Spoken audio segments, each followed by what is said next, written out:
काया तेरी है नहीं, माया कहां से हो। और चरण कमल में ध्यान रखो, इन दोनों को खो। नंगा आया जगत में, नंगा ही तू जाए, और बीच में ख्वाबी ख्याल है ये मन माया भरमावे। अरबपति खरबपति सारा दिन बौड़े कुत्ते की तरह सर मारते अंडे दा, नून ले लूं, एक और बिजनेस शुरू कर दूं, फलाना कर दूं, और जो करना था वो करा को नहीं। बीच में मृत्यु होगी, गधा बना अंडे कुमार के वहां खड़ा, फिर गट्टे बंधवा के सिर पैदल लेवा, माया के काम आई। अरे इसके साथ साथ परमात्मा में भक्ति करो, ये माया तो शत्रु है इस जीव की। हाँ, इसमें बताते हैं एक माया दुख भंजनी, एक माया दुख मूल है। मान लिए परमात्मा ने आपके प्रारब्ध में खूब संपत्ति दे रखी है, उसका सदुपयोग करो। कहते हैं दान माया दुख भंजनी, और जोड़ते संचित है दुख मूल। अब है अंतर की गंध है, या दिक्कत की है फूल। तो पुण्यात्मा, हमने परमात्मा के एक एक वचन पर विचार करना है। तो क्या बताते हैं कि मनुष्य जीवन की वैल्यू ई बाप लगा लियो कितनी होगी।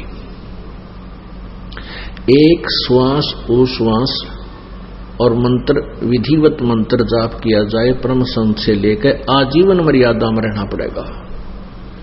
इसमें मर्यादा सबसे पहले है। जैसे बच्चा खेल खेलता है, खेल होता खिलाड़ी जो खेल खेलते हैं, उसके कुछ नियम होते हैं, उनकी कुछ बाउंड्री होती है, सीमा होती है। उस सीमा के अंतर्गत ही जो बच्चा खेलता है और अच्छा खेलता है तो वो खेल में सफल हुआ करता है, और जो फाउल खेलता है तो उसको बाहर बैठा दिया जाता है, उस खेल में वो खेल नहीं सकता। तो पुण्यात्माओं, हम ये परमात्मा की भक्ति का जो खेल है, परमात्मा पाने वाला अखाड़ा है, इसमें आप जी सिलेक्टेड हैं जिनको उपदेश मिल गया। और इसमें जब मर्यादा में नहीं खेलोगे, मर्यादा में नहीं रहोगे, तो आप फाउल हो जाओगे, आपका फिर काम बिगड़ जाएगा। परमात्मा कहते हैं 100 वर्ष तो सतगुरु पूजा, एक दिन आन उपासी, वो अपराधी आत्मा फिर पड़े काल की फांसी। चाहे फाइनल मैच में जाकर हार जाओ, वो कर दे गड़बड़, फाउल हो गया तो फिर वो सब बाहर हो जाएगा, वो बात तो बिगड़ेगी। इतने दिन के वो डले ढोए व्यर्थ गए। तो कहते हैं 100 वर्ष तक सतगुरु पूजा, एक दिन आन उपासी। 100 वर्ष तक गुरु जी की पूजा। गुरु जी की पूजा का अर्थ है जैसे गुरु जी बतावें उसी तरह रहनी करनी, अपनी मर्यादा और भक्ति करता रहे। और एक दिन 100 वर्ष तक ऐसी कर ली, और एक दिन आन उपासना, अन्य देवताओं की पूजा करने से आपका काम बिगड़ जाएगा, वो अपराधी आत्मा फिर पड़े काल की फांसी। अब विचार करना पुण्यात्माओं, ये काल हमारे साथ कितना धोखा किए हुए है। जैसे कुछ दिनों के बाद क्या होगा कि आपके ऊपर कोई कष्ट नहीं आएगा, और जो कष्ट आना था वो परमात्मा कैंसिल कर देगा आपकी सच्ची लगन और भक्ति देखकर। यहाँ सांसारिक सुख हो जाएंगे, घर में भी सुख होगा, आपके पास पैसा भी खूब हो जाएगा, क्योंकि दान ऐसे स्थान पर आप कर रहे हो, ये किया हुआ दान आपको मालिक देगा और बहुत अच्छा प्रतिफल देगा। तो कुछ दिनों के बाद आप भूल जाओगे, सत्संग में आना भी कम कर दोगे। ये बट नेचुरल है, ये दास देख रहा है। आज से जो 15 साल पहले लगे थे 100-200 परिवार, अब उनमें से मेरे ख्याल में 10% उस लगन से 10% लगे हुए, बाकी ढीले पड़ गए, क्योंकि उनका सुख गणे हो गए। वो तो माया चाव थे, उनको ज्ञान था को नहीं, क्योंकि दास को भी परमात्मा ने या ज्ञान योग नहीं खोला था जब तक, क्योंकि इस ज्ञान को परमात्मा ने बैन ला रखा था कि अभी इसको प्रचार नहीं करना। क्योंकि जैसे ये ज्ञान तो दास बताता था, गांव गांव में जाकर सत्संग किया करता था, लेकिन कबीर परमेश्वर जी की वाणी से ही ये यूं का यूं बताया करता था कि ब्रह्मा विष्णु महेश की ये स्थिति है, दुर्गा की ये स्थिति है, लेकिन आम व्यक्ति का विश्वास नहीं होता। जो हमारे शिष्य थे उनका विश्वास ना होता कि ठीक है, उनको लाभ हो रहे थे, परमात्मा के नाम लेते उनके सारे संकट दूर होने लगे थे, इसलिए शस्त्र तो बनने शुरू हो गए थे। क्योंकि ये जो मंत्र है, इस मंत्र का जाप पूरे विश्वास लगन के साथ जो व्यक्ति करता है, उसको ज्ञान है या ना है। जैसे डॉक्टर कोई दवाई देता है, औषधि देता है, मरीज खा लेता है, तो उसको नहीं पता इसमें कौन सा केमिकल है, कौन सा साल्ट है, तो वह दवाई अंदर गई, लाभ तो करेगी। फिर यहां समस्या क्या आ गई है हमारे सामने कि जैसे जो दवाई जो मंत्र दास देता है, दूसरे नकली डॉक्टर यानी ये संत भी और मंत्र देते हैं उसी रोग के काटने के, मोक्ष मार्ग के लिए। जैसे ब्रह्मा विष्णु महेश जी को वो अजर अमर बताते हैं, दास उनको नासवान बताता है, क्योंकि सूक्ष्म वेद में लिखा हुआ है। तो ऐसे कंट्राडिक्टरी स्टेटमेंट हो जाया करती थी कि भी गुरुजी तो ये बताते हैं और दूसरे जो ब्रह्मा विष्णु महेश के जानने वाले वो ये बताते हैं, ब्रह्म ही सबसे शक्तिशाली है, ब्रह्म ही सबसे बड़ा भगवान है, विद्वान का लाने वाले ऐसे कहते थे। तो यदि ये बीच में ये संत ना अड़ रहे होते और सीधा ही दास आपको मंत्र दे देता, फिर आपको ज्यादा ज्ञान की आवश्यकता नहीं थी, या टेबलेट, ये दवाई यानी सिमरन, ये फांकी मारनी थी, रिश्ते रोग कट जाता, यानी जन्म मृत्यु समाप्त हो जाती। तो ऐसे जो पुराने समय में जो भक्त लगे थे, उनको लाभ तो नरे हो गए, क्योंकि वो हमारे संग में ज्यादा रहते थे। जहां भी कहीं पाठ होता था वो सारे ही वहां आ जाते थे कि उनका सुख गणे होया करते। कुछ दिनों के बाद फिर वो अच्छे सुखी हो गए, घर में सुख हो गया, सारे लाभ होने लग गए। तो फिर हमने आश्रम करौथा में डेरा डाल लिया, वहां भी कुछ दिन आए, फिर ढीले पड़ गए, फिर संगत ज्यादा होती रही, ऐसे वो पीछे हट गए। तो कहने का भाव ये है कि एक समय ऐसा होता, वो हमसे दूर नहीं है, वो हमारे को ये भी नहीं है कि हम गुरु जी से दूर हो गए, लेकिन वो कमजोर पड़ गए और एक दिन ऐसी स्थिति आ जाएगी वो भक्ति बंद कर जाएंगे, क्योंकि ज्ञान बिना बात बने को नहीं। अब ये ज्ञान इसलिए आपको देना पड़ता है कि कोई आपको भ्रमित ना कर दे कि ये टेबलेट ठीक होनी, इस रोग की कोना, अर्थात ये मंत्र सही नहीं है, ये ज्ञान सही नहीं है।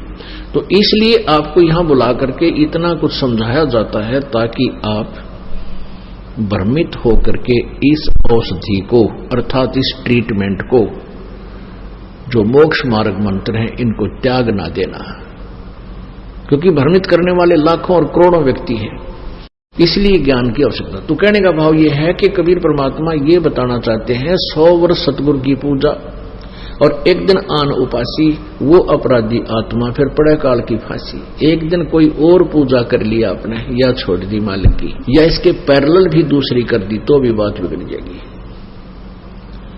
आपका नाम खंड हो जाएगा। और आप ये सोच रहे होंगे कि मेरा नाम ठीक चल रहा है क्योंकि मुझे लाभ भी हो रहे हैं। वो जो 100 वर्ष में, कहने का भाव यह आपने 2 वर्ष 4 वर्ष 5 वर्ष जैसा भी हमारे सही संपर्क में रहे, नाम ठीक चला, फाउल हुए नहीं, तो वो कमाई आपकी गुड अकाउंट में लिख दी जाती है। और फिर काल ये क्या करता है कि आपको उसी से देना शुरू कर देता है। आपका नामखंड हो गया, आपके घर में सुख नो के नो, तो आप भ्रमित हो जाते हो कि मेरा कोई नामखंड नहीं हो रहा, मैं बिल्कुल ठीक हूं। ये काल का दाव है।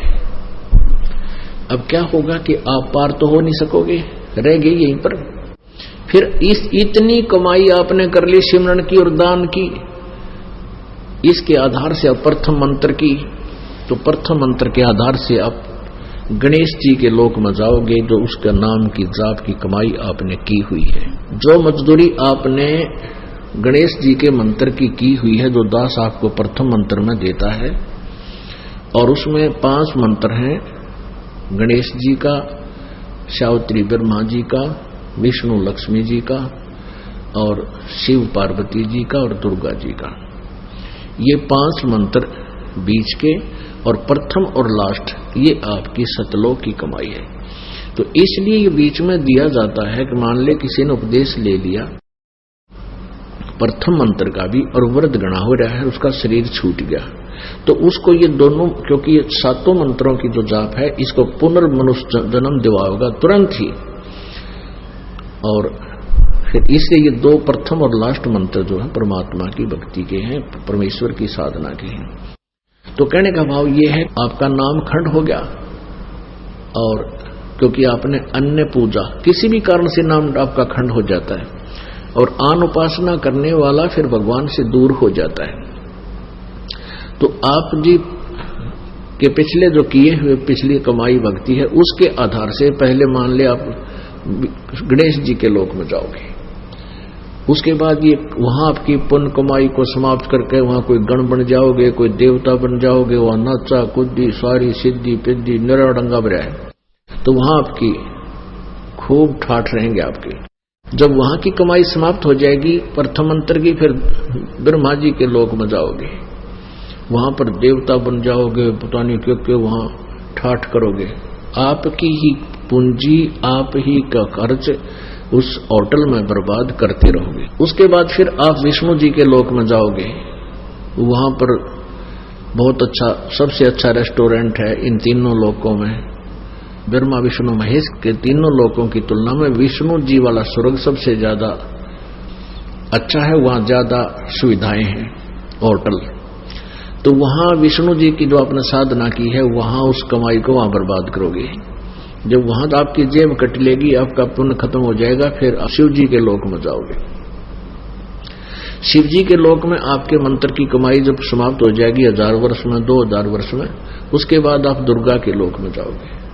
दुर्गा के लोक की कमाई आपकी समाप्त हो जाएगी। उसके बाद फिर आपका नंबर होगा इस सतनाम के मंत्र की कमाई बर्बाद करवाने का। इसके आधार से आप ब्रह्मा की पदवी भी पा सकते हो, आप विष्णु की पदवी भी पा सकते हो, आप शिव की पदवी प्राप्त कर सकते हो। और फिर तो आपकी आंख फूल जाएंगी।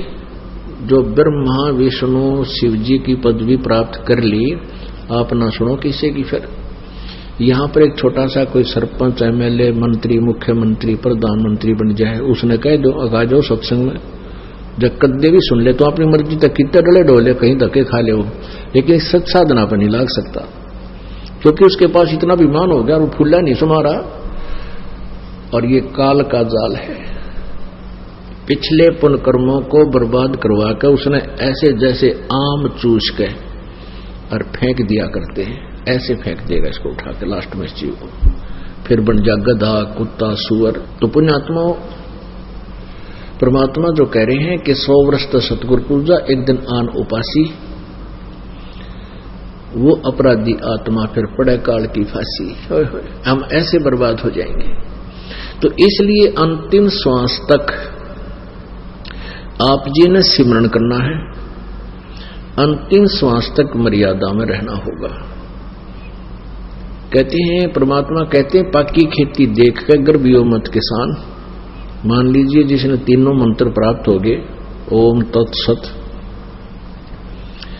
यानी सारनाम तक आपको प्राप्त हो गया, तो ये ना सोचना कि काम बन गया, नहीं।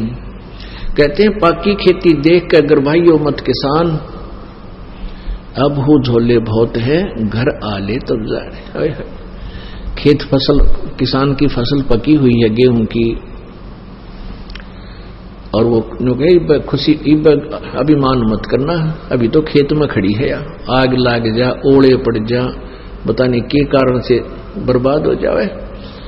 कहते घर आले तो शुक्र मनाना। तो आप कितनी ही भक्ति कर रहे हो, अच्छा दान भी कर रहे हो, जरा सी भी कोई गड़बड़ कर दी तो फिर बर्बाद हो जाएगी। ये बर्बाद ही है। आप चाहे स्वर्ग, महास्वर्ग, ब्रह्मलोक में कितना धक्के खाए जाइए, वो अपनी फसल, अपनी कीमत बर्बाद कर रहे हैं, अपनी भक्ति नष्ट कर रहे हैं।